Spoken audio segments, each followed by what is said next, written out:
هنا صوت المنتدى. صوت المنتدى بث إذاعي يأتيكم يومي الأربعاء والسبت من كل أسبوع، وفي الأوقات من 8 إلى 9 مساء أيام الأربعاء، ومن 9 إلى 10 مساء أيام السبت بتوقيت إريتريا. صوت المنتدى على الموجة القصيرة 15245 كيلو هرتز أو 19 متر باند. صوت المنتدى على مدى 24 ساعة في القمر الصناعي النايلسات ب8 درجات غربا، وعلى تردد 11678 للاستقطاب الرأسي. صوت المنتدى إعلام مستقل وحوار وطني بناء. صوت المنتدى.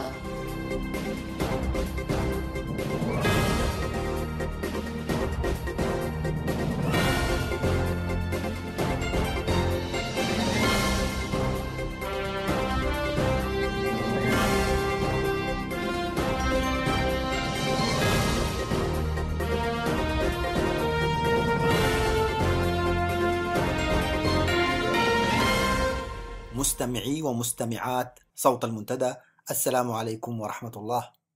معكم في ساعة الأربعاء 17 من شهر يونيو وليلة الأول من شهر رمضان المبارك، صلاح محمد زين في تقديمها، والزميل يوسف بوليسي في إعداد نشرة أخبارها. في البدء، وبمناسبة حلول الشهر الفضيل، يسرنا في المنتدى الإريتري للحوار الوطني أن نتقدم من شعبنا في داخل الوطن وخارجه بأطيب التهاني وخالص الأمنيات، سائلين المولى عز وجل أن يعين الجميع على الصيام والقيام وصالح الأعمال، وأن يفرج عن بلادنا وشعبها الكرب والشدائد، ويزيل عنها الطغيان والاستبداد. نستهل الساعة كالمعتاد بتقديم نشرة الأخبار، ثم تعليقا على إعلان النظام وتحذيره عن وجود نقفة مزورة متداولة في السوق المحلية. يليه الجزء الثالث للقاء المنتدى مع المناضل محمد نور ديغول. متابعة مفيدة ووقتا طيبا نرجوه لكم مع فقرات برنامج ساعة اليوم.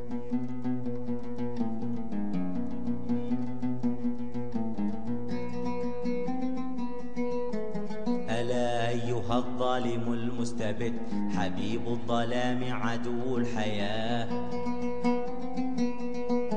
سخرت بأنة شعب ضعيف وكفك مخضوبة من دماء. ألا أيها الظالم المستبد، حبيب الظلام عدو الحياة، سخرت بأنة شعب ضعيف وكفك مخضوبة من دماء. وسرت تشوه سحر الوجود وتبدر شوك الأساف رباه.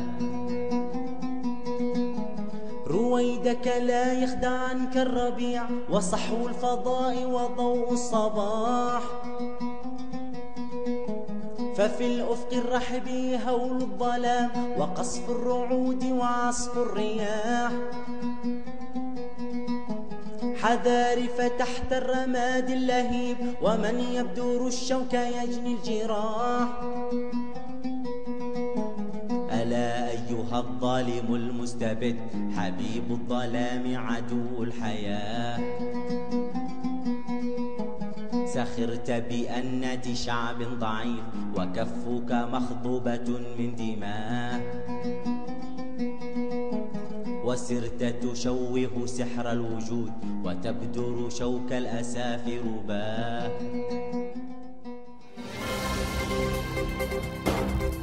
صوت المنتدى.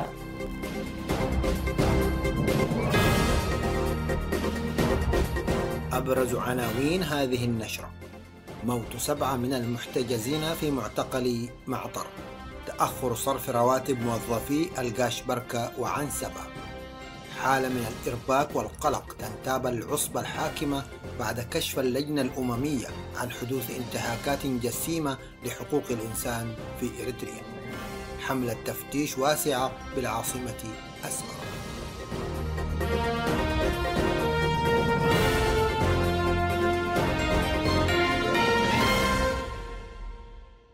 تفاصيل النشر: أفاد مصدر عسكري إريتري بتعرض معبر 14 الحدودي بين إريتريا والسودان إلى قذيفة RPG لم تصب هدفها.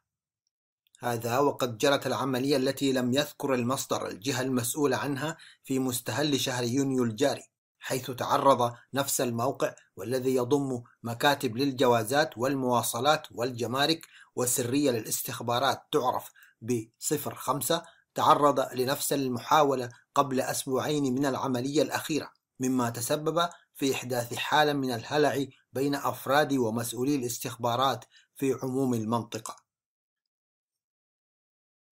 يعاني الموظفون الحكوميون في كل من إقليمي القاشبركة وعنسبة من تأخر رواتبهم لشهري إبريل ومايو الماضيين، وبالرغم من انتصاف شهر يونيو ودخول شهر رمضان المعظم، إلا أن كل العاملين في القطاع المدني في الإقليمين المذكورين لم يتلقوا رواتبهم حتى لحظة صياغة هذا الخبر. وعزى مراقبون ذلك إلى العجز الكبير الذي اجتاح الميزانية المخصصة للخدمة المدنية، وعدم وجود احتياطي نقدي، وقصر فترة الموازنة العامة بحيث أنها تنتهي في 3 أشهر بدلا من أن تكون موازنة سنوية. لليوم السادس على التوالي تكابد معظم أنحاء البلاد حالة إظلام بسبب انقطاع إمدادات الكهرباء عدا المناطق المهمة حسب تقديرات السلطات، وتزامن مع ذلك وقف الإمدادات الوقود من محطات الخدمة التي صدرت إليها توجيهات بأن تقلص من كمية المحروقات الموزعة للجمهور إلى 10% من الكمية التي يفترض أن توزع يوميا، مما أدى إلى التزاحم على محطات الخدمة. إلى ذلك انعكس هذا الوضع على خدمات النقل والمواصلات في وبين الأقاليم الإريترية، وشكل طالبو الخدمة طوابير طويلة من منتظري المركبات ورغيف الخبز والمسافرين. أفادت مصادر إذاعة صوت المنتدى من داخل الوطن أن 7 من المعتقلين فارقوا الحياة بسبب الأمراض المعدية التي تفشت في معتقل معطر نتيجة لانعدام أبسط مقومات الحياة فيه. ونتحفظ عن إذاعة أسماء الضحايا حتى تتمكن المصادر من إبلاغ ذويهم بالوسائل الملائمة والمتبعة عرفا. هذا وتجيء حادثة موت المعتقلين المتكررة على الرغم من علم إدارة المعتقل بمعاناتهم من الأمراض المختلفة في الآونة الأخيرة، وتقديمهم للشكاوي المتكررة بحالتهم الصحية التي كانت تتردى من سيء إلى أسوأ، إلا أنها رفضت الاستجابة لشكاويهم، بل ألصقت عليهم تهمة التمثيل وتركتهم يصارعون المرض دون تقديم أي رعاية صحية أو النظر إلى حالتهم دون وازع إنساني، إلى أن فارق 4 منهم الحياة، بينما نقلت ال3 إلى أماكن مختلفة بغرض التمويه وتركتهم دون علاج حتى فارقوا هم أيضا الحياة خلال الفترة من 10 إلى 12 من هذا الشهر. ومن المعروف أن الأمراض أخذت تتفشى في معتقل معطر نتيجة لاكتظاظه بعدد كبير من المعتقلين الذين يتزايدون بشكل يومي، فضلا عن انعدام الرعاية الصحية وسوء التغذية والإهمال الإداري المتعمد. وأكدت مصادرنا أن أغلب الموتى المذكورين كانوا منذ سنوات طويلة وحتى وقت قريب يحتجزون في معتقل ويعة سيء الصيت. هذا ويحتجز في المعتقلات السرية المنتشرة في كل بقاع الوطن العديد من المواطنين الأبرياء الذين زج بهم فيها لأسباب مجهولة دون تقديمهم للعدالة أو توجيه تهم محددة، ويعانون فيها أنواع شتى من سوء التعذيب النفسي والجسدي والمعاملة القاسية، مما أدى إلى تزايد حالات الانهيار العصبي والانتحار بينهم. وكان تقرير لجنة تقصي الحقائق حول حقوق الإنسان في إريتريا والتابعة لمفوضية حقوق الإنسان الأممية قد كشفت في 8 من يونيو الجاري عن انتهاكات واسعة النطاق ترتكب بشكل منهجي في البلاد، حيث وجدت اللجنة انتهاكات منهجية وجسيمة ارتكبت ولا تزال ترتكب بسبب الإفلات من العقاب في إريتريا تحت سلطة العصبة الحاكمة. ومن بين انتهاكات حقوق الإنسان التي أوردها التقرير تحدث عن ممارسات التعذيب التي ترتكب في حق المواطنين الإريتريين على نطاق واسع. تفيد الأنباء الواردة من إريتريا عن حالة القلق الشديد التي تسيطر على العصابة الحاكمة في إريتريا على خلفية التقرير الذي أصدرته في 8 من شهر يونيو الجاري لجنة تقصي الحقائق حول حقوق الإنسان، والذي وصف فيها إريتريا بأنها إحدى أكبر منتهكي حقوق الإنسان في العالم، وأن بعض الانتهاكات قد تصنف بأنها جرائم ضد الإنسانية. وأفادت مصادرنا أن العصبة قامت بجهود تعبوية مكثفة بين أوساط مؤيديها في دول المهجر المختلفة وتدفعهم إلى إقامة مظاهرات مناهضة للتقرير، وقد خصصت لذلك ميزانية ضخمة للنقل والإعاشة وبقية التسهيلات، مما يؤكد مدى القلق الشديد الذي بدأ يساور العصابة من تداعيات التقرير الأممي على بقائها واستمرارها في المزيد من الانتهاكات التي يعاني منها شعبنا طوال سنوات حكمها. وفي هذا السياق قامت العصابة الحاكمة بتمويل فيلم وثائقي دعائي قام بإعداده في شهر مايو الماضي 3 من مؤيديها في الولايات المتحدة الأمريكية، وهم أبراهام حدجو عضو جهاز الأمن القومي بشمال أمريكا، وسارة تسفازيون، وساموئيل نرأيو.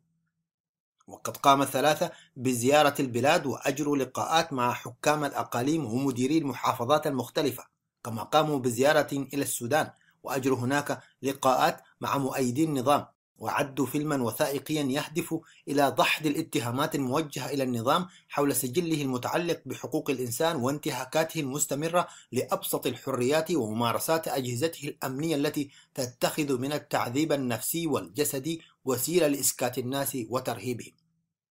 ويسعى المذكورون الثلاثة إلى توزيع الفيلم الوثائقي في الولايات المتحدة الأمريكية ومحاولة التأثير على وسائل الإعلام هناك. وعلمت مصادرنا أن الذين استجوبوهم في السودان والبالغ عددهم 16 إريتريا لقنوا الإجابات التي أدلوا بها في هذا الفيلم مسبقا لكي يظهر على الشكل الذي يريدون له أن يكون، ورغم التمويل الذي حظي به القائمون على الفيلم من النظام توخيا لتحقيق الأهداف المرجوة منه والمتمثلة في التأثير على الرأي العام الأمريكي بشكل خاص والعالمي بشكل عام، إلا أن مصادرنا أكدت في نفس الوقت أن هذا العمل الدعائي سوف لن يكون له ذلك الوقع الذي تنتظره العصابة بسبب الانتهاكات التي يرتكبها النظام ورفضه المتكرر السماح للجان المستقلة التحقق منها على أرض الواقع، ومن بينها لجنة تقصي الحقائق الأممية التي أصدرت تقريرها السنوي في مطلع هذا الشهر. وتحدثت مصادرنا أن محتوى الفيلم شاركت فيه أيضا عناصر نافذة من قنصلية النظام بجنوب إفريقيا وبعض الأثرياء الإيطاليين المنتفعين من النظام في تمرير استثماراتهم المشبوهة بداخل البلاد. ويذكر أن المهاجرين الإريتريين المقيمين بأوروبا يعدون العدة للقيام بمظاهرة عارمة يوم الجمعة 26 من هذا الشهر تأييدا للتقرير الذي أصدرته لجنة تقصي الحقائق المنبثقة من الاجتماع الدوري لمفوضية حقوق الإنسان الدولية الذي عقد في هذا التوقيت من العام الفائت. قامت سلطات أمن العصابة الحاكمة في 14 من هذا الشهر بحملة تفتيش شملت أغلب أحياء العاصمة أسمرة، وطالت العديد من القُصّر والعمال الذين كانوا في طريقهم إلى مدارسهم وأماكن عملهم في الصباح الباكر. وعلمت مصادرنا أن السلطات الأمنية نقلت المعتقلين إلى سجن عد أبيتو، مما دفع عائلاتهم بالتدفق على المكان، وحاولوا إبلاغ القائمين عليه بأن أبنائهم طلاب ولا تشملهم الخدمة الوطنية هذا العام، إلا أنهم لم يجدوا أي تجاوب، فذهبوا إلى مديرية التعليم بالإقليم الأوسط التي لم تستطع إلا إطلاق سراح القليل منهم، بينما ظلت الأغلبية في السجن المذكور ريثما يتم نقلهم إلى معسكرات التدريب المنتشرة في كل أنحاء الوطن. وقد شهدت مصادرنا معاناة وتنقلات الأسر من عد أبيتو إلى الوزارة والعكس حتى صباح يوم أمس الثلاثاء. من جهة أخرى أفادت الأنباء من الإقليم الجنوبي أن موظفي وزارة الزراعة قد أمروا بالذهاب إلى مراكز التدريب العسكري بالقرب من بلدة ترى إمني، إلا أنهم فوجئوا بغياب المدربين، مما دفع القائمين على المعسكر على تنظيم دورات سياسية يومية. إلى ذلك عبرت إدارة المعسكر عن غضبها من الحضور الهزيل لموظفي وزارة الزراعة، فضلا عن أن أغلب من استجابوا للاستدعاء من كبار السن وممن يعانون أمراضا كالسكري وضغط الدم. وتتوقع مصادرنا زيادة معاناتهم في المعسكر المذكور لغياب الرعاية الصحية والإعاشة، فضلا عن انعدام السكن المناسب. نهاية النشر. صوت المنتدى.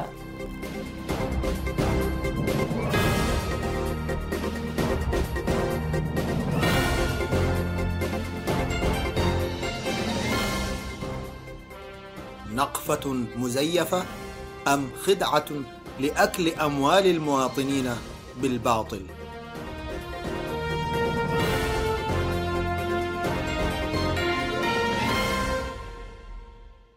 في مطلع الأسبوع الماضي خرجت إلينا وسائل الإعلام الإريترية الرسمية بفرية جديدة، حيث أعلنت في تصريح منسوب لإدارة الشرطة الإريترية تحذيرا للمواطنين عن وجود أوراق نقدية مزيفة من فئة 100 نقفة و50 نقفة. وأهاب الإعلان المزعوم بجميع المواطنين لتوخي الحذر عند التعامل مع عملة النقفة من الفئات المذكورة، وللقيام بدورنا التنويري ومن أجل تمليك المواطنين للحقائق المجردة وسعيا وراء الخبر اليقين، أجرينا ما يجب القيام به للتحقق من صحة ذلك الإعلان للوصول إلى ما وراء الخبر من مقاصد ودوافع الإعلان. وكما هي العادة، اتضح أن الحقيقة المرة في اتجاه مخالف لما أعلن عنه في وسائل الإعلام الرسمية. أولا، ورد الخبر في مجلة الشرطة والناس أو بوليسن حزب الشهرية المتخصصة في نقل أخبار الجريمة والمجتمع، والتي تركز بشكل سافر على إبداء الإنجازات الصفرية للشرطة الإريترية، وتحاول أن توهم المتلقين بأن الشرطة لم تزل تفرض سيطرتها وفي إمكانها الكشف عن كل الجرائم المرتكبة، بينما الواقع يؤكد عكس ذلك، استنادا على حالة الفوضى التي يشهدها الشارع الإريتري وارتفاع معدلات الجرائم المسجلة ضد مجهولين بعد أن عجزت الأجهزة الشرطية عن كشف مرتكبيها. والملاحظ أن المجلة تأتي بنماذج منتقى من القضايا المسجلة في مضابط الشرطة، وتقد النظر عن قضايا أخرى أكثر شهرة وتأثيرا حققت الشرطة فيها فشلا ذريعا، وتورد صور وأسماء لمتهمين في قضايا صغيرة بما يصيبهم بضرر بسبب التشهير وبسبب أنهم حكموا فعلا وأمضوا فترة العقوبة، مما يعني تعرض أولئك التعساء للمعاقبة مرة أخرى في نفس القضية، لكن بأثر اجتماعي هذه المرة. ولم يسبق لهذه المجلة أو أي من وسائل الإعلام الرسمية أن قامت بتحذير المواطنين من أي مخاطر محتملة رغم توفرها وتنوع أشكالها، بل عملت على الدوام لبث الإرهاب والتخويف واستعراض القوة المؤدي لنتائج وهمية يعرف الجمهور المستهدف أنها محض دعاية لا علاقة لها بالواقع المعاش. وفي موضوع العملات المزيفة، لم تبين المجلة أو أي من الإصدارات الرسمية الإريترية التي تناولت الموضوع بعدها حجم وكمية المضبوطات من العملة المزورة أو أسماء وصور الأشخاص المقبوض عليهم، فقط اكتفت بذكر أن الضبط تم في مدينة تسناي، وأن أوراق النقف المزورة استجلبت من إحدى دول الجوار، في إشارة واضحة إلى السودان بوصفها أقرب بلدان الجوار لتسناي. ثانيا، يعلم الجميع أن برنامج زيارة الرئيس أفورقي للخرطوم في منتصف العام الماضي شمل زيارة لمعامل ومطابع صك العملة، وتم وقتها توقيع اتفاق لطبعات جديدة للنقفة.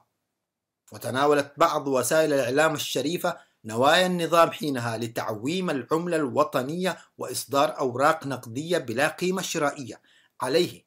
إن كانت هنالك أوراق نقدية مزورة، فالأمر واضح جدا ومعلوم أيضا على من تقع مسؤولية تلك الفعلة، ومن بإمكانه القيام بعملية تزوير بهذا الحجم وتلك الطمأنينة.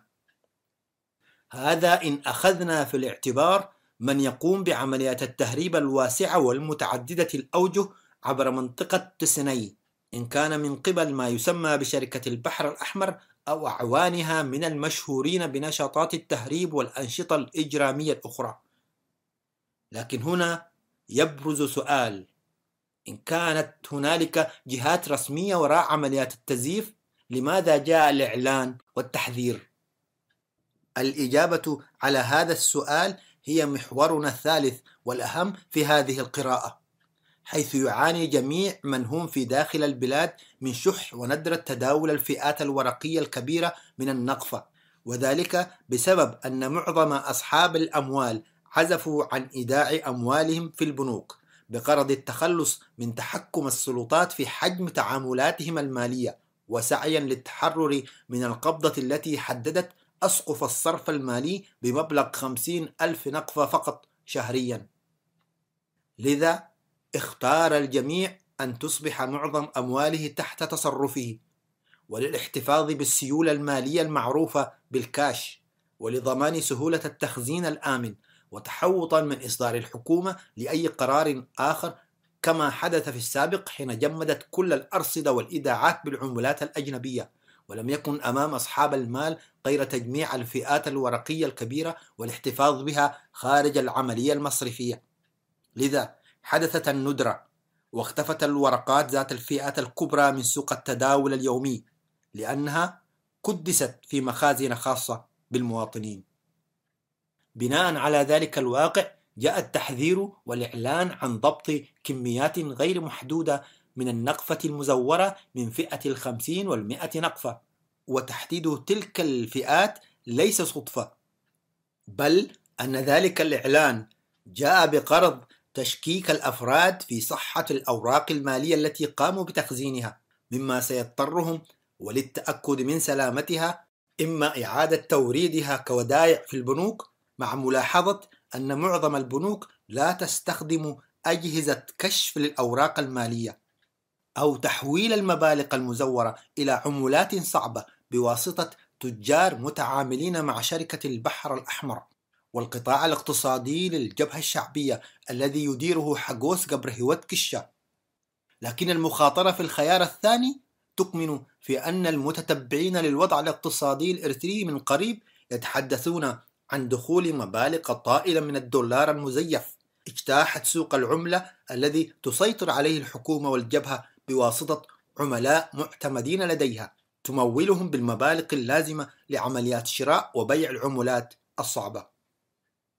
أيضا تزامن مع كل ذلك إشاعات تتحدث عن مخطط حكومي لتغيير العملة الإريترية بطبعات جديدة تحل محل القديمة المتداولة، مما سيضطر الجميع إلى إخراج كل المكنوز من مبالغ توطئة لتغييرها بالعملات الجديدة. استنادا على المذكور من الوقائع، يصبح أصحاب الأموال في إريتريا عرضة للنهب المنظم في كل الأحوال، إن كانت هنالك نقفة مزورة أو دولار مزيف أو عملة جديدة، وليس أمامهم للحفاظ على جزء من أموالهم غير العودة للنظام المصرفي الجائر أو المقامرة بخسائر غير محدودة. هكذا وضع أصحاب الأموال في محك توريطي، ولم تعد الحلول الأخرى مجدية، فقد ارتفع سعر العقارات والسيارات والمقتنيات الأخرى التي كان يمكن أن تمثل بديل للحفاظ على الأموال. والواضح أن في إريتريا عصابات منظمة ومدعومة من النظام تدير حركة السوق وتوجهها نحو الوجهة التي تريد. هذا هو واقع الحال في المنحى الاقتصادي، لذا كان لزاما علينا الإشارة ولفت النظر والتنبيه المسبق حتى لا تمرر مخططات عصابة إسياس على الأبرياء من أبناء وبنات شعبنا الصابر والصامد.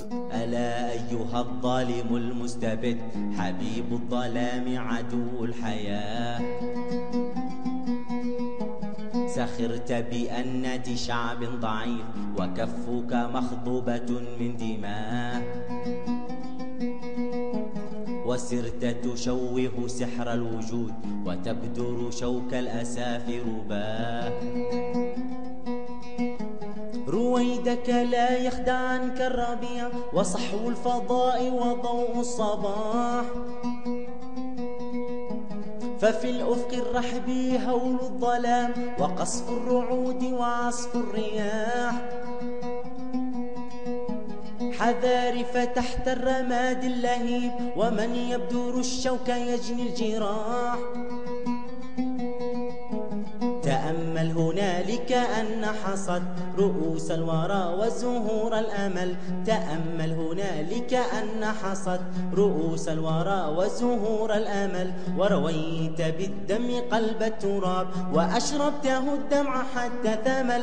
تأمل هنالك أن حصد تأمل هنالك أن حصد رؤوس الورى وزهور الأمل. ورويت بالدم قلب التراب ورويت بالدم قلب التراب وأشربته الدمع حتى ثمل. سيجرفك السيل سيل الدماء ويأكلك العاصف المشتعل. سيجرفك السيل سيل الدماء ويأكلك العاصف المشتعل. ألا أيها الظالم المستبد حبيب الظلام عدو الحياة. سخرت بأنة شعب ضعيف وكفك مخضوبة من دماء.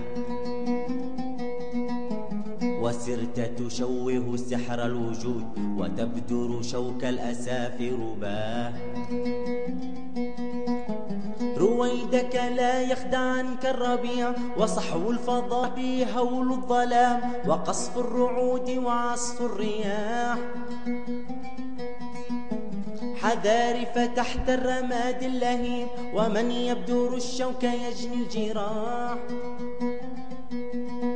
ألا أيها الظالم المستبد حبيب الظلام عدو الحياة.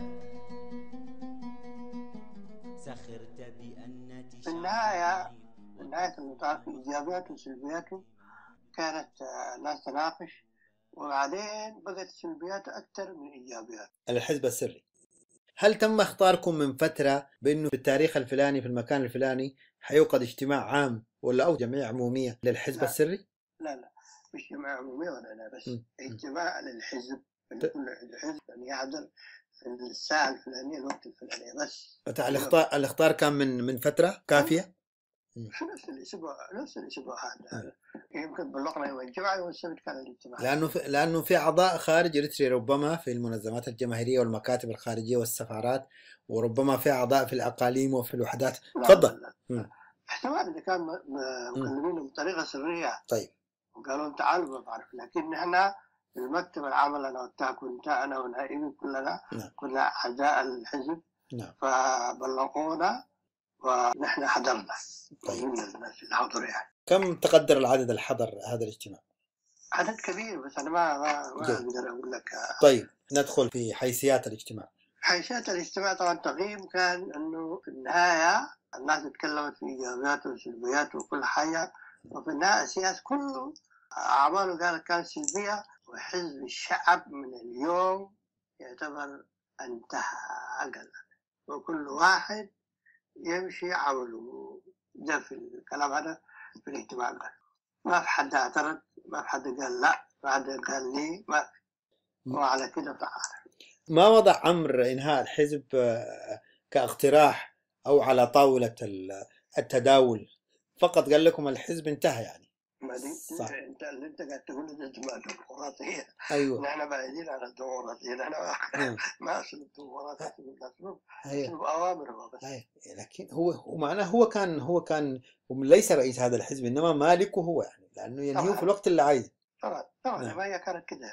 الجبهة الشعبية كلها كان مالكها هو، بعد المؤتمر الثاني بالذات. عجيب. يعني هو اللي كان مالكها. عجيب. قرارات وتمشي يعني. ولا حد رفع ايده وقال يا اخي ليش ينتهي الحزب فالدعوه يواصل، وما في حد دافع عن هذا الحزب؟ ما في حد دافع ولا يعني. انت معناته دافع تعارف يعني. لو دافعت وقتها معروف انه في ناس قاعدين لك اول ما تطلع من الخيمه اللي انت موجود فيها خلاص حتقطف وتنتهي. حتى من باب الحرص على الجبهة الشعبية والحرص على رئيسها والحرص على مكتسباتها، من هذا الباب ممكن كان الواحد يدافع عن استمرارية. هذا ما كان موجود. نعم. ما كان موجود. ومن هنا بقى يعني نيجي في مسألة نعم. الناس فكرت من ضمن ناس معينين فكروا بحيث انه نحن النظام هذا لازم يتغير، وعشان يتغير لازم نعمل بطريقة سرية إلى المؤتمر الثالث. المؤتمر الثالث بحيث أنه نحن في المؤتمر الثالث نعبي لغاية المؤتمر ناس سواء كان في الجيش أو في الشعب، نعبي ونجي بصوت واحد ونقول نحن عايزين نغير، عايزين نعمل كده سياسة، أو يتنازل، أو إذا عايز يكون حزبه وناس جمعية شعبية ذات تكون أحزاب يعني. وأنت حسب تعددية. أيوه. طيب. فكان التفكير هذا طبعا كان بطريقة سرية، وأفراد معينين اللي كانوا ماسكينه. القريبة نفس السنة هذه سنة 97 والكلام هذا. إذن هذا بعد المؤتمر الثالث، يعني ما ذهبتوا إلى المؤتمر الثالث وأنتم ما كونتوا نفسكم، ما استطعتوا أن تحدثوا التغيير اللي كنتوا تتداولوه سريا. لا، قلنا التغيير لازم يحصل، راح يحصل من 97 بدأت المسألة هذه قبل الحرب معنا. قبل الحرب، وبقينا نتحرك يعني. جيد. نتحرك هسه يعني ما أعرف جات كيف. المهم أنا جمدوني من العمل يعني. جمدته يعني. وآخذ مرتبي، لكن المكان اللي كنت أشتغل فيه حط فيه واحد ثاني يعني. والقريب الشخص اللي حطوه ذاته أنا هو يعني مع بعض في نفس الاتجاه يعني. طيب، يعني ربما أنت تم اكتشاف تحركاتك وهو لم يتم اكتشاف تحركاته. ومن هنا بقى أنا طبعا بحكم أنه كنت فاضي. نعم. الجماعة كانوا طبعا يبعثوا لنا أماكن متعددة، يمكن الأقاليم أكثر كنت بوصلهم يعني. لما أمشي مثلا أي منطقة، مثلا كرن لو مشيت أنزل مثلا في المكتب بتاع المسؤول الإقليم يعني. نعم. أمشي مثلا أي منطقة سواء كانت السيني أو والمهمة كانت إيش مثلا، وكيف وأنت أيوة. تتحدث؟ المهمة تلتقي، أنت تنزل في مكتب المسؤول وكصديقك وزميلك يعني. نعم. وتنزل معاهم كل حاجة بتاع، وبعدين أنت تعمل بقى مواعيدك مع الناس اللي أنت عايزهم برا الموضوع هذا، برا المكتب وبرا البيت اللي هو ساكن فيها. نعم. وتعمل لقاءاتك وتاخذ لك 2 3 4 وتفوت يعني. وتقول أنا جاي زيارة وبتاع وعايز تفسح ومش عارف ايه بشكل هذا. وكذا كانت المسألة. يمكن كثير مناطق أنا مشيت يعني، بالذات يتكلفوا زي الدقية حوادق أبحري والمناطق هذه، وبالذات الشباب اللي بعرفهم واللي عندهم نفس الانطباع. وفي أماكن عدة، حتى أنا مشيت بالطائرة، مشيت عصب لزيارة زور بتاع، لأنه فاضي ما عنده حاجة أمشي يعني. كنت طيب، في تنظيم بوليسي بناه سياس بشكل كده الناس تفقد الثقة فيما بينها، كيف كنت بكل اطمئنان تتحرك في كل أنحاء إريتريا وما تخاف من تلتقي بهم ربما يفشوا الأسرار؟ هو شوف يعني، أولا أنت المكان اللي كنت موجود فيها معروف. نعم. وأنت كنت عزلية مركزية يعني موثوق فيك يعني. نعم. ما كثير يعني. وبعدين أنت لما تيجي تمشي لحتى تقول له بس تاخذ ورقة بتاعت المرور يعني. وبعدين لما تخش هم يراقبوك. أنت لو دخلت في مكان ثاني غير مكتب الحاكم الإقليم، نعم، مكان ثاني لو دخلت مع ناس ثانيين هنا بقى تخش في المراقبة. نعم. لكن أنت لما دخلت في مكتب الحاكم الموجود في المنطقة، معناه أنت ما يشكوا فيك. أنت داخل دار أبو سفيان يعني، أنت آمن. أيوة. طيب. ومن هنا بقى يعني شوية لا يتوقف عليك يعني. نعم. إلى أن وفعلا ما تنحت التحرك هذا، ما تنحت حاجة يعني. فكان كده المسألة كانت كده. نحن كنا المهم الناس اللي متفرقة كانت تتحرك، والناس اللي شغالة طبعا بالشكل هذا كنا نمشي إلى أن جاءت الحرب. طبعا الحرب ده بقى لخبطت أشياء كثيرة، وبعدين نحن كمان للتغيير حمستنا كثير، وحتى الناس اللي كانوا في اللجنة المجلس الوطني اللي هو كان يعتبر يعني متداخل طبعا مع اللجنة المركزية، وعملوا الاجتماع بعد الحرب، وعملوا تقييم طبعا للحرب. فنحن كنا من ضمن اجتماعنا قبل الاجتماع حقهم، وطلعنا 4 حاجات ولا 3 حاجات. كنا أولا خروج قانون الأحزاب، طبعا خروج قانون الانتخابات، يعني بالذات النقطتين هذول بتاع قانون الأحزاب والانتخابات وانعقاد مؤتمر الجمع الشعبي. دي الثلاثة اللي احنا كوسيلة اديناهم للجماعة اللي يحضروا على الاجتماع. طيب فمن هنا بقى هم طرحوا فعلا ال3 نقاط كلها طرحوها بعد تقييمهم للمعارك وكله. قال لهم ايه؟ قال لهم مسألة قانون الأحزاب موافق فيه، قانون الانتخابات موافق فيها، موضوع انعقاد مؤتمر الجمع الشعبي نأجله للاجتماع الجاي. قالوا طيب من هنا بقى خلاص قالوا، المسألة واصلت طبعا، وكونت لجان للقانون الأحزاب وقانون الانتخابات. قانون الأحزاب طبعا اللي هو رشح شريف وقال له أنت تكون رئيس اللجنة وتختار الناس اللي أنت عايزهم بنفسك. لرمضان قال له أنت المسؤول بتاعت قانون الانتخابات. بس بصراحة المسألة دي أنا ما سألت عنها ذات، هي الكون اللجنة ما كون اللجنة ما بعرفها، لكن اللي بعرفه إنه لجنة الأحزاب فعلا تكونت وخلال 2 شهر خلصت عملها. نعم خلصت عملها وطلعت القانون. الخطأ هنا بقى وين حصل؟ لما القانون خلص طبع وتوزع بقى توزيعه لكل أعضاء المجلس الوطني، والسياسة كفرد عطوه نسختين.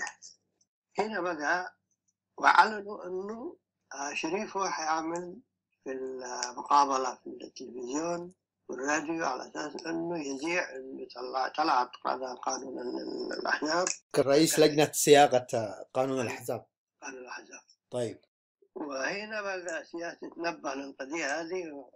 أول حاجة ألقى السيمينار اللي كان عامله شريفه اللي كان حيعمله ألقاه.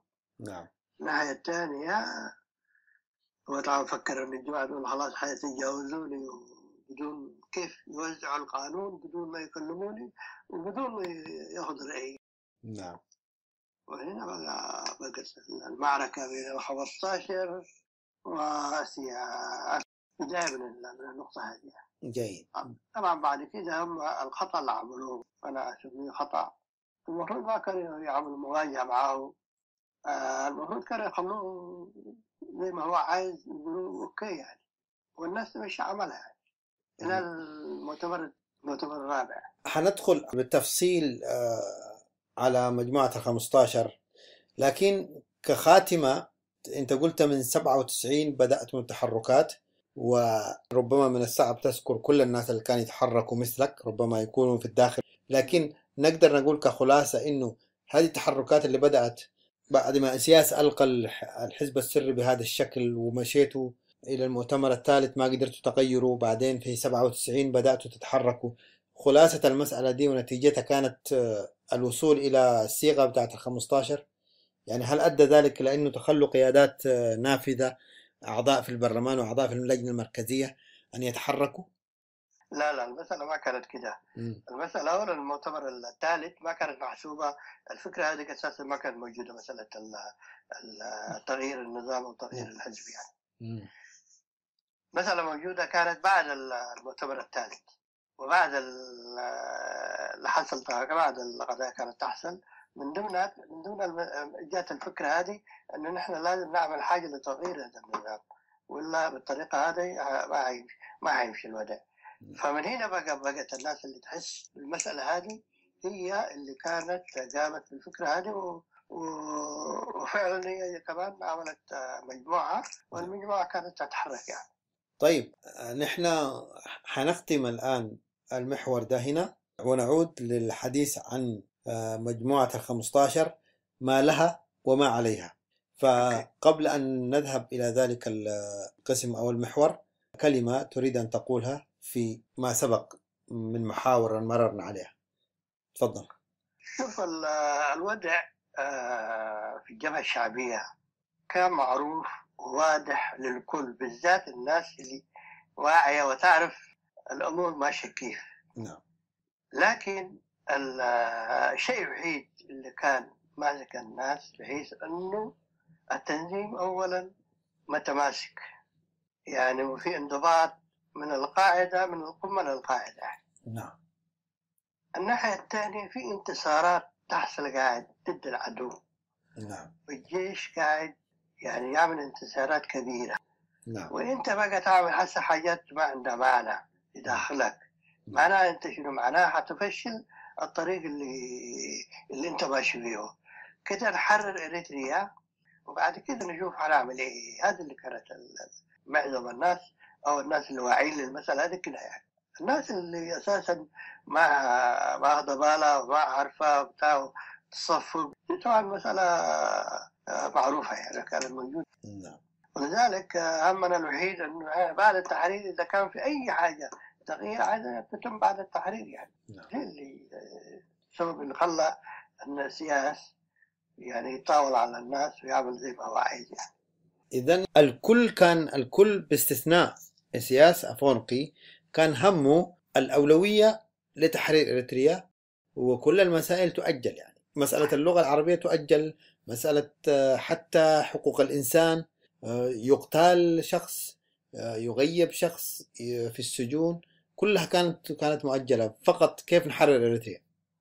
هو أهم شيء الناس النقطة الأساسية اللي كانت ماسكاه تماسك الحزب، تماسك الجبهة بصفة عامة يعني. تماسك الجبهة والقتال اللي قاعد يجري في الجبهات والانتصارات اللي قاعد تحصل، هذه هي الناس اللي كانت ماسكاها من أي حاجة، على حساب حتى دماء رفاقكم، على حساب ثوابت كثيرة. الكثير يقول الكلام ده. ليش السكوت كان على الناس قاعد تسمع هذا المبرر؟ ليس منك فقط، من كثيرين يعني. والله نحن سكتنا لأنه الهدف الأكبر كان هو التحرير، لكن كان واضح أنه هو قاعد يبني، قاعد يؤسس لمجد له، قاعد يؤسس لأنه هو ينفرد بالسلطة. هذه كانت واضحة. نعم. واضحة زي ما قاعد أقول لك. الناس طبعا تفكيرها وقتها نعم. ما كانت في إنه أنت تغير السياسة. نعم. لأنه أنت كنت تفكر إنه أنت لو عملت أقل حركة في داخل الجبهة الشعبية، نعم. معناها حيحصل انقسام. نعم. لأنه كتار ما راضين، لكن الناس راضية وماشية يعني. ولذلك بعد في النهاية يعني نحن حنكون لقمة سائقة للعدو يعني لو انقسمنا على نفسنا. ومعناها ولذلك نحن الناس كانت حافظ على وحدة التنظيم، وكانت تحافظ بمسألة أن الانتصارات اللي قاعد تحصل دي يعني تمشي لقدام ما تمشي لورا. هذا هو تأييد الجماهير في الخارج والداخل.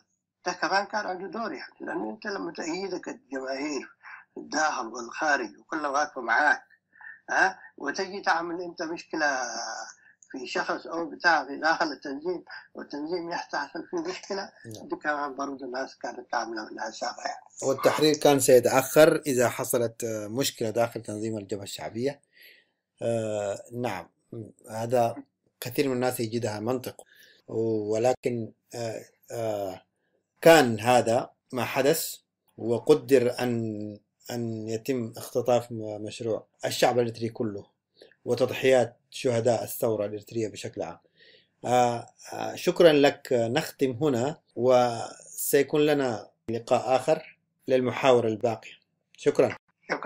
أنا بدور أشكرك المقابلة اللي قاعد تعملها وقاعد تذكرنا أشياء كنا أساسا معاناة مرينا بها، على الأقل الناس تعرف إنه إيه اللي كان موجود في الجبهة الشعبية.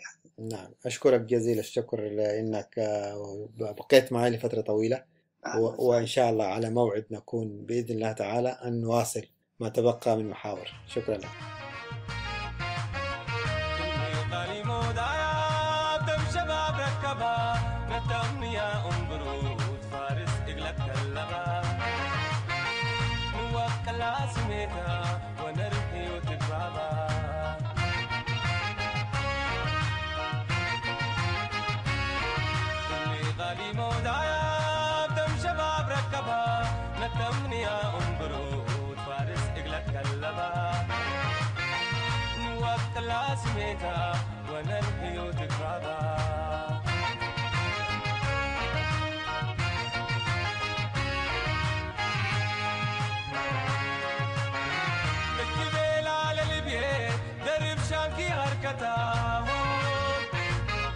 انتي تسرعي لبيه والدنيا لذتها ديري شام قتليني لبيكي من فتاه الكبيل على لبيه درب شامكي هركتها انتي تسرعي لبيه والدنيا لذتها ديري شام قتليني لبيكي من فتاه بكوس هلا من دلاي مرح هلا ووالي بالوقيل الدالي بوريا ودوغ دالي لعمر عقبيو سلال بال الدالي إلى نو كسب قبل من أرض تودي بواري اللي بعدك من دلاي شوكت مرق وتواي عند الصومق الأباي من ناس شفرو من باي أفياتو يتوالى باي أسكدا والربا كل عم الرمودايا تبع ولا عيبا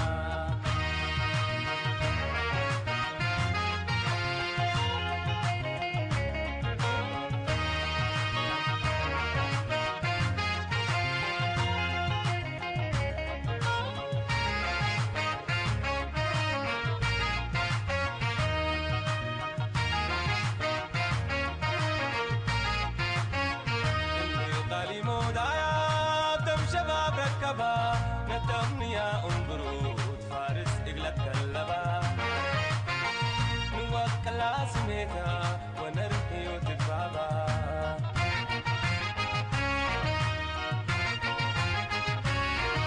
اللي غالي مودايا بدم شباب ركبها نتمني يا أمبرود فارس إغلق كلبا نوكل عزميتا ونرقي وتدفابا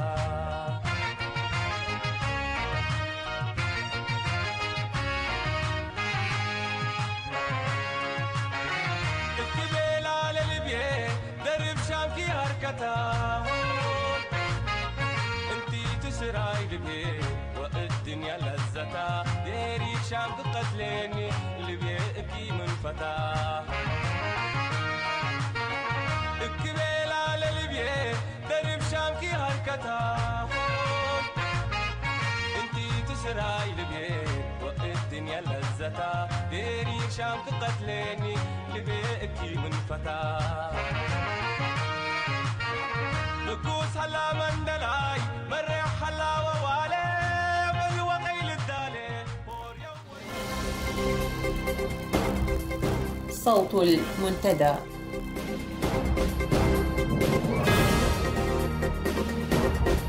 أبرز عناوين هذه النشرة: موت 7 من المحتجزين في معتقل معطر، تأخر صرف رواتب موظفي القاشبركة وعنسبة، حالة من الإرباك والقلق تنتاب العصبة الحاكمة بعد كشف اللجنة الأممية عن حدوث انتهاكات جسيمة لحقوق الإنسان في إريتريا، حملة تفتيش واسعة بالعاصمة أسمرا.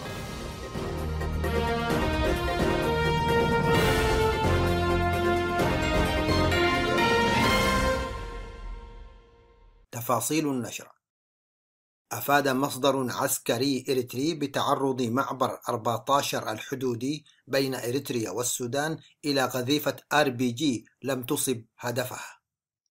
هذا وقد جرت العملية التي لم يذكر المصدر الجهة المسؤولة عنها في مستهل شهر يونيو الجاري، حيث تعرض نفس الموقع والذي يضم مكاتب للجوازات والمواصلات والجمارك وسرية للاستخبارات تعرف ب05 تعرض لنفس المحاولة قبل أسبوعين من العملية الأخيرة، مما تسبب في إحداث حالة من الهلع بين أفراد ومسؤولي الاستخبارات في عموم المنطقة. يعاني الموظفون الحكوميون في كل من إقليمي القاشبركة وعنسبة من تأخر رواتبهم لشهري إبريل ومايو الماضيين، وبالرغم من انتصاف شهر يونيو ودخول شهر رمضان المعظم، إلا أن كل العاملين في القطاع المدني في الإقليمين المذكورين لم يتلقوا رواتبهم حتى لحظة صياغة هذا الخبر. وعزى مراقبون ذلك إلى العجز الكبير الذي اجتاح الميزانية المخصصة للخدمة المدنية، وعدم وجود احتياطي نقدي، وقصر فترة الموازنة العامة بحيث أنها تنتهي في 3 أشهر بدلا من أن تكون موازنة سنوية.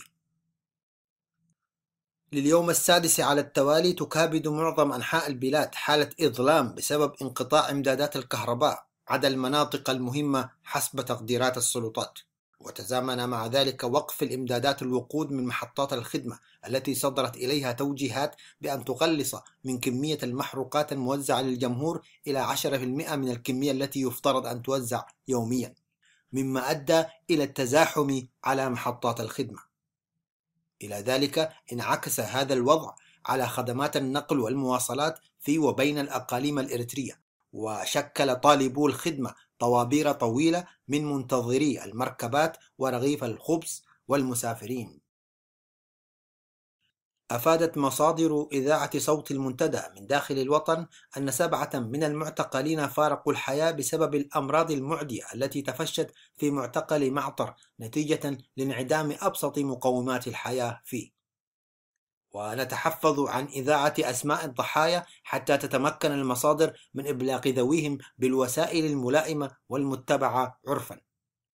هذا وتجيء حادثة موت المعتقلين المتكررة على الرغم من علم إدارة المعتقل بمعاناتهم من الأمراض المختلفة في الآونة الأخيرة، وتقديمهم للشكاوي المتكررة بحالتهم الصحية التي كانت تتردى من سيء إلى أسوأ، إلا أنها رفضت الاستجابة لشكاويهم، بل ألصقت عليهم تهمة التمثيل وتركتهم يصارعون المرض دون تقديم أي رعاية صحية أو النظر إلى حالتهم دون وازع إنساني، إلى أن فارق 4 منهم الحياة، بينما نقلت 3 إلى أماكن مختلفة بغرض التمويه وتركتهم دون علاج حتى فارقهم أيضا الحياة خلال الفترة من 10 إلى 12 من هذا الشهر.